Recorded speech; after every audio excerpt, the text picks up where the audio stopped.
Blade Runner 2049 is a neo-noir science fiction film directed by Denis Villeneuve and stars Ryan Gosling and Harrison Ford as Kay and Rick Deckard.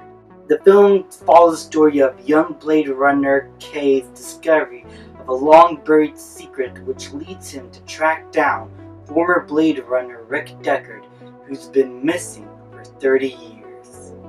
Now, I remember watching this film a long time ago back in 2017. I think it came out around October maybe. And I watched it with my dad and I really loved the film. I thought it was really good. But I don't think I was like with the same boat of people that think it was a masterpiece. But as the years went on and the more I thought about the film and the more I watched it, surprisingly, I watched it a few more times more than other films. I come to really admire this film, not just visually, but with its characters. And to me, Blade Runner 2049 is by far in my top 10 favorite films of all time. I really love this film. Now, let's start off with the visuals and cinematography, because visually, that is the most eye-catching thing about this film. Roger Deakins, who's been underappreciated basically in the movie industry, he is knocked out of the park with this movie and just brought something just so visually rewarding. The colors, the contrasting of colors, how everything in this entire world looks so futuristic but feels so real and tangible, and how it was shot, just the production value of everything, how it was all framed. It was eye candy at its finest. It was a beautiful looking film then, and still is a beautiful looking movie now. I cannot admire the visual effects on this film enough, especially the fact that there's the good portion of the film that does take place at night, but there are always some sort of colors to go along with it, to have every shot pop out, and to not have the nighttime sequences feel all drabby and like you cannot see a thing like with most other films. It looked perfect. Every shot in this film is like a wallpaper you could put in your room or in your house or anywhere basically, or in your office. I will go as far in some cases. Just overall, this is by far, in my opinion, one of the best looking films ever made visually, and how it was shot and how the camera moves along with the characters, how it shoots locations, and how characters are interacting with one another. It sets a really dark tone. The cinematography, the visual effects, the production design, the technical achievements made of this film is just beyond impressive, and definitely was deserving of a Best Visual Effects and Best Cinematography win at the Academy Awards in 2018. Now, story-wise, I think this is where the film lost some people, because the pacing of its story is admittedly slow. There is a very slow pace to the film. Shots linger on for long amounts of time for you to take in not just the scenery, but the events that are happening on display. There is a sense of tension because of that, but admittedly, for some audience members, it can sometimes feel boring. Even in my first viewing, I would say I kind of felt that, but as the more times I watched this film, I never found the movie to be in any way, shape, or form boring. I think each scene was able to serve enough of a purpose, and the visual effects to go along with these scenes are eye-catching enough for me to admire not only the beauty of this film, but to be able to engage with the story a lot. But I think if you are not into slow-paced films, you could probably feel a bit annoyed with this film, because it does take its time to tell its story. but you will be impressed by the visual effects. And its characters are just all around great. From Love, who is sort of the assistant character to Jared Leto's villain character, and is sort of mostly the main the main antagonist in this film, though she is more of a pawn of someone else's expense, but she has the most amount of screen time out of all the antagonists in this film. Jared Leto gets like 2 scenes to shine, and admittedly he is very good, but he's not in the movie enough for me to point him out as a standout character. But for what he's able to do, you can still feel his presence run along through the film, and him trying to catch up with our main characters.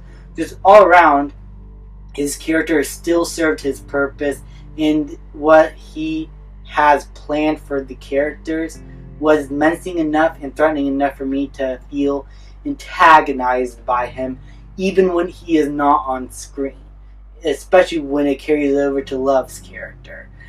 And the performances by Ryan Gosling and Harrison Ford in this film are great, as usual. These are 2 very talented actors that have been in the film industry for a long time, and especially in Harrison Ford, he gives a natural great performance along with Ryan Gosling. This is also a performance from Ryan Gosling that I could kind of expect, but he's able to play a silent figure so well that's also pretty badass and has a lot of character to him still, where you do care for him, that you gotta admire his talents when he just gives these blank stares that probably have no emotion in reality, but in the story you can feel every emotion that he is going through on how he looks at certain things. Just overall, Ryan Gosling was really great, even though he was probably just doing the same thing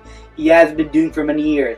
But as I said about Harrison Ford, there was a time in Hollywood where Harrison Ford, and especially in the 2000s, is kind of hit and miss.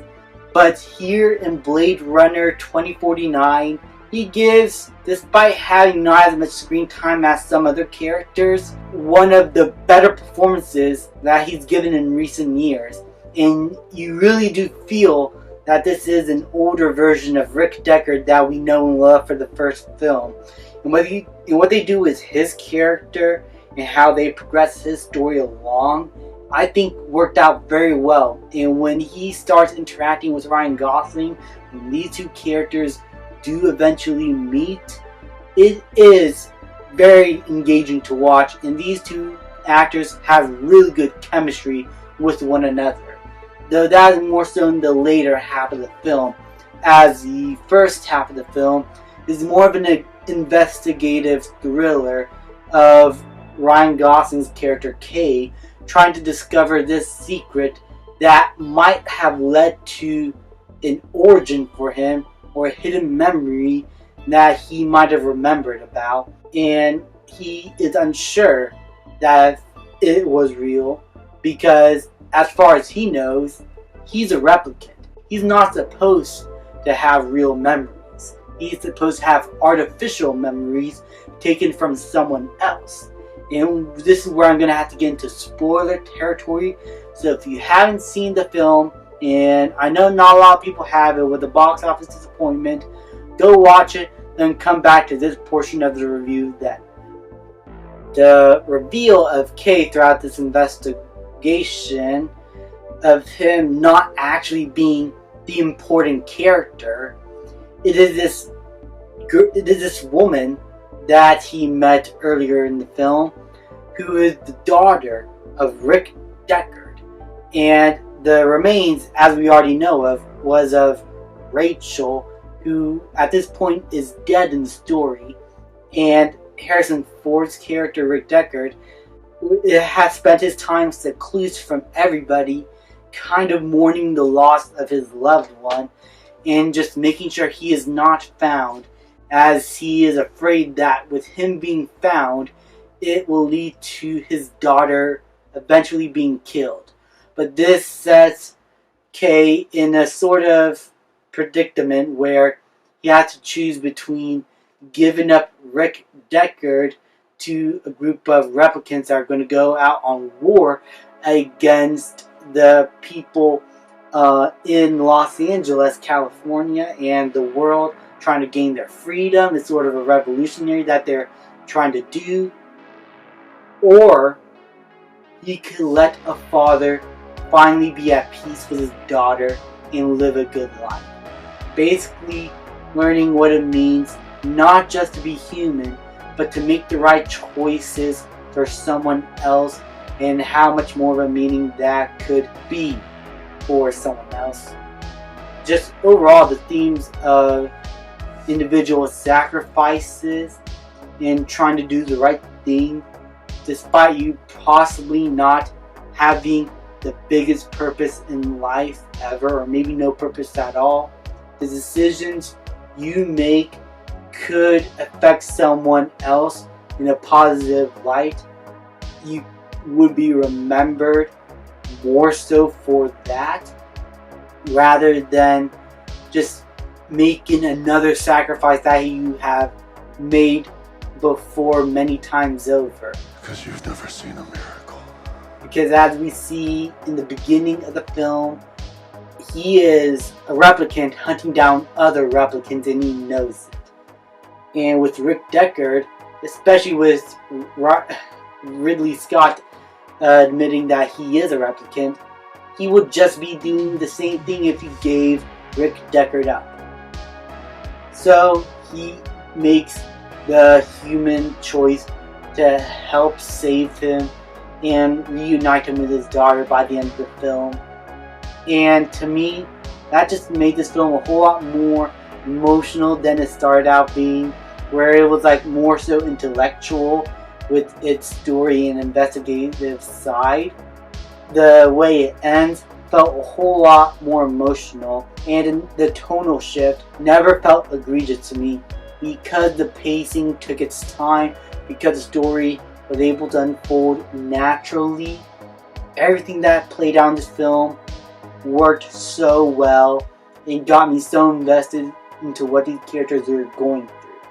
Also, an underrated performance in the film, in my opinion, Ana de Armas as Kay's girlfriend, who is being supportive of him throughout the film and wanting him to discover this secret and to find out if he really does serve a bigger purpose. Ana de Armas, especially considering her talent as of late, is really good here.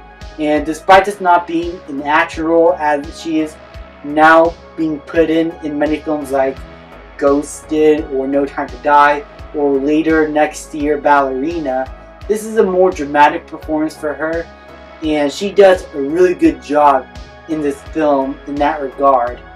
And you are sort of unsure about her character, if she really does have strong feelings towards Kay and is an artificial hologram, starting to learn more as her life goes on, in a way.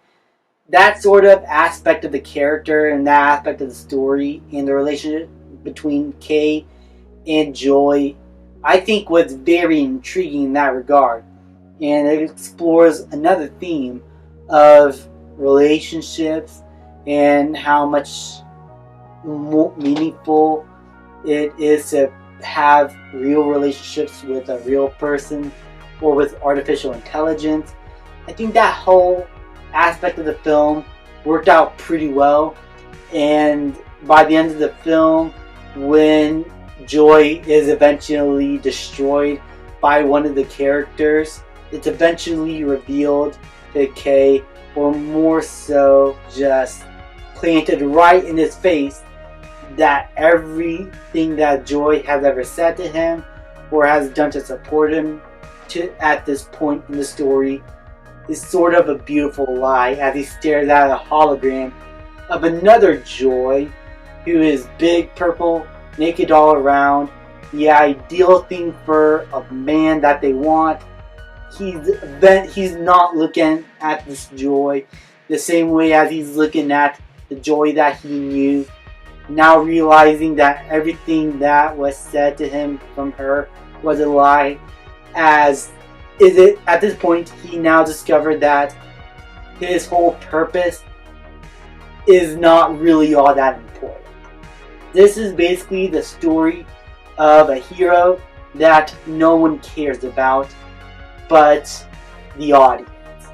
And my god, this film does a really good job at taking these characters and put them through unconventional scenarios and just have things play out in an unpredictable manner.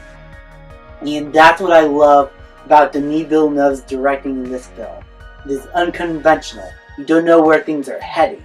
It sort of starts out maybe in a way you think it will go, but ends in a very different way. And I love that aspect of the film. This is a visually beautiful movie with a great story, great set of characters, well explored themes overall. This is just a fantastic film that is greatly overlooked, and I hope more people will get a chance to watch it whenever they can. And I'm going to give Blade Runner 2049 an A+. Thank you guys so much for watching. Please leave a like, subscribe, comment, and I will see you guys next time.